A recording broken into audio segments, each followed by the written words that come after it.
እኔ የወይን ግንድ ነኝ አለ ማ ኢየሱስ እናንተ ደግሞ ምንድናችሁ ቅርንጫፎች ናችሁ እግዚአብሔር ቤት በጣም ስንቆይም ግንድ አንሆንም በጣም ስናገለግል ወደፊት ግንድ አንሆንም በጣም የእግዚአብሔር ነገር ሲገለጥብን ግንድ አንሆንም በጣም ብዙ ሰዎች አገልግለን ሲድኑ ግንድ አንሆንም አንድ ግንድ ነው ያለው ግንዱ ደግሞ ማን ነው ኢየሱስ እኛ ምንድነን ቅርንጫፎች ስለዚህ ይሄን ቤት የሞላው ምንድነው ቅርንጫፍ እዚህ ላይ መተማመን አለበት እኔ ቅርንጫፍ ነኝ ብሎ ማመን አለበት ሰው ስልጣን ቢኖር የተማርክ ብትሆን ሀብታም ብትሆን በጣም ብዙ ነገር ብታቅ ምንም አይደለም ቅርንጫፍ ብቻ ነው ስታገባም ቅርንጫፍ መቼም ከቅርንጫፍነት ሰው አይወጣ በጣም አግብቶ በጋብቻ 50 ዓመት ሲሞላው አሁን 50 ሞልቶታል ግንድ ይሁን የሚባል ሰው የለም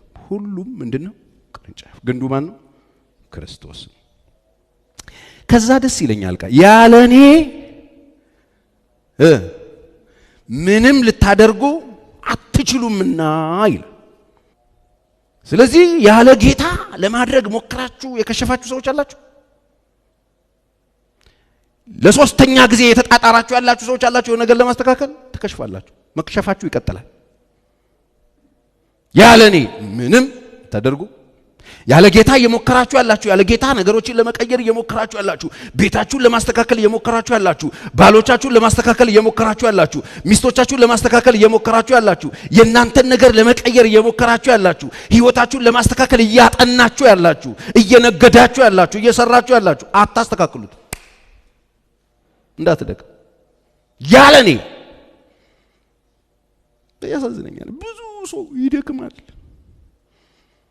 ጌታ ቤት ይመጣና ይጀምራል ከግንዱ ጋር ሲጣበቅ ትንሽ የፍሬ ማፍራት ሲጀምር ገንጥሎ ፍሬውን ይዞ ይሮጣል በዛው የሚቀጥል ይመስለዋል ከዛ ካስለቀመ በኋላ ቅርንጫፉ ቃርሚያ ይሆናል ይደርቃል ከዛ ይለፋል ከጌታ ብዙ ሰው የሆነ ነገር ተቀብሎ ይዞ ሄዷል መኖር ግን አይችልም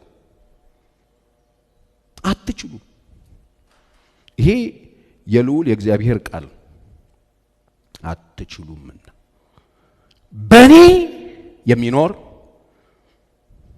የሚኖር ማለት ግንዱ ላይ ተጣብቆ የሚኖር በጌታ የሚኖር ከጌታ ውጪ ምንም ህልውና እንደሌለው የሚያምን ያለ ኢየሱስ ምንም ማድረግ እንደማይችል የሚያቅ በጌታ ላይ ተጣብቆ የሚኖር ፈቃዱን ለማድረግ የሚጾም ፈቃዱን ለማድረግ የሚታዘዝ እግዚአብሔር ፊት ሲመጣም ብሎ ነው እሱ ለመስማት የሚመጣ ያለ እሱ ምንም ማድረግ እንደማይችል ያመነ የተረዳ በርሱ የሚኖር ብዙ ፍሬ ያፈራል ትዳርህ ውስጥ ይገባና ሚስትህን ትዳርህን እባርከዋለሁ እንዴት ካርክ በመንገዴ ከሄድክ እኔን የምትፈራኝ ከሆነ ተጣብቀህ የምትኖር ከሆነ ፒት ሚስትህን እባርካለሁ ምን ማለት ነው ባልሽን እባርከዋለሁ ከዛ በኋላ ባልና ሚስት መኖር ሲጀምሩ ምንድነው የሚቀጥለው ልጆች ይቀጥላሉ ከዛስ ልጆች ደግሞ በማዕድ ዙሪያ እንደ ወይራ ቡቃያ ናቸው ይላል ቡቃያ የወይራ ቡቃያ ተቃለ ድርቅ አይደለም ቤት ያለው ዱቄት የሆነ ልጅ አይደለም ይኖር አመዳም ጉትዬ የሚባል ልጅ አትወልድ ባይብል ነው ቆም ይላል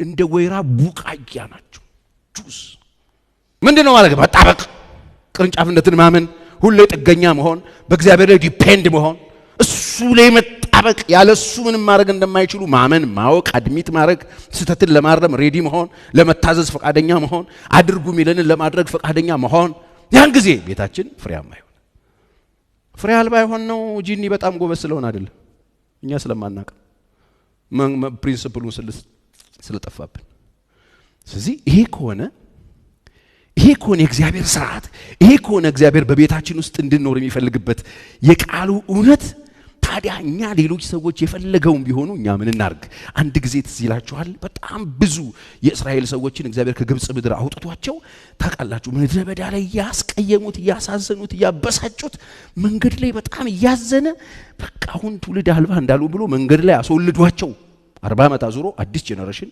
ከናን ገባ ከናን የገባው ጄነሬሽን መሬት ተከፋፍሎ ሲባጎ ተወጥሮለት ነገድ በነገድ እግዚአብሔር ተወርሳላችሁ ያላቸውን ከተማ ወረሱ መኖር ጀመሩ ከዛ ከጥቂት ጊዜ በኋላ እግዚአብሔር የገባላቸውን ቃል እኔ ያቺን ምድር ሰጣቸዋለሁ እናንተ ከኔ ጋር በሰላም የምትኖሩ ከሆነ ዝናባችሁን በሰዓት ነገራችሁን በጊዜ እሰጣለሁ፣ ቤታችሁን ኑሯችሁ፣ ልጆቻችሁ ይሄ አሁን ያልኳችሁ በረከት የእናንተ ነው የተባለ ማህበረሰብ ከእግዚአብሔር ጋር የነበረውን ሪሌሽንሺፕ ነቀለና አሕዛብ ከሚያመልኩት ጋራ ጣዖታትን ማምለክ ፈለገ።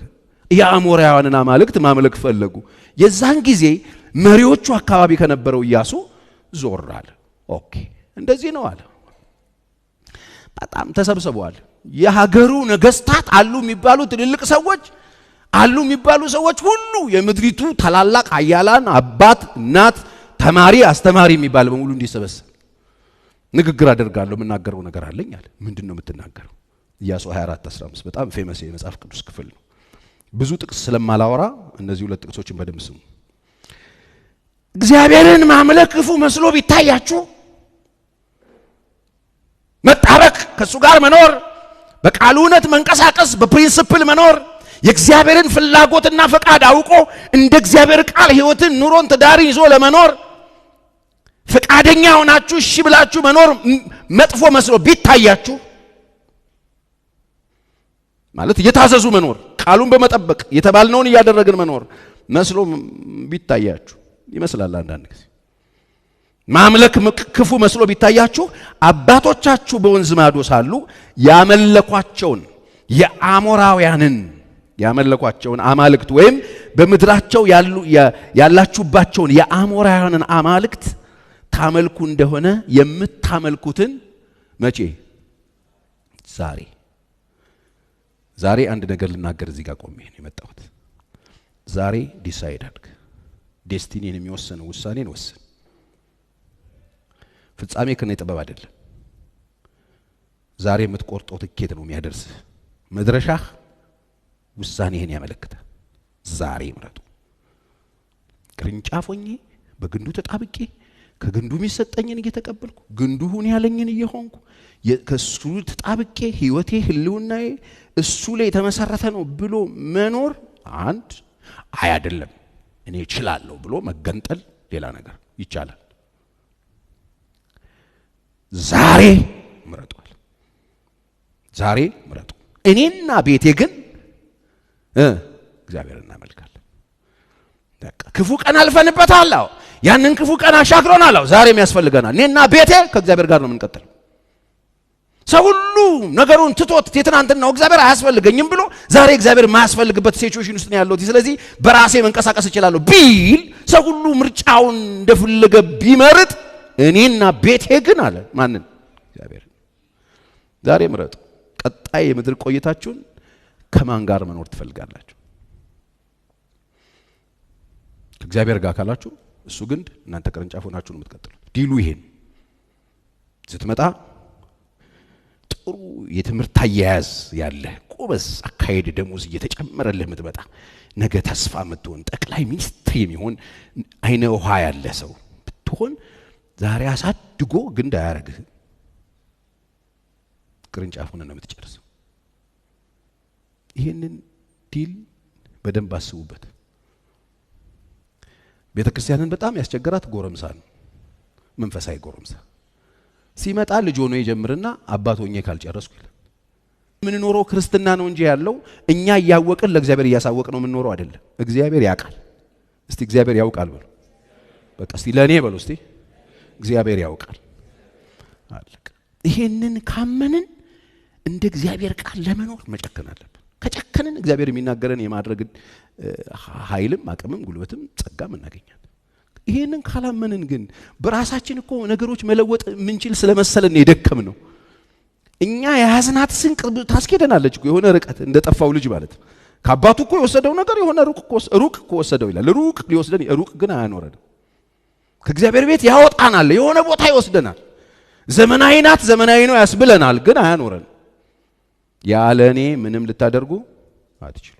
ይሄንን ጻፉት። ያለ ኢየሱስ እኔ ምንም ላደርግ አልችልም በሉና አመኑ። ስለዚህ እኔና ቤቴ እግዚአብሔርን እናመልካለን ምንል ሰዎች ከሆንን ያለ እርሱ ምንም ማድረግ አልችልም ካልን ይሄንን ይዘን ነው ቤታችንን የምናየው።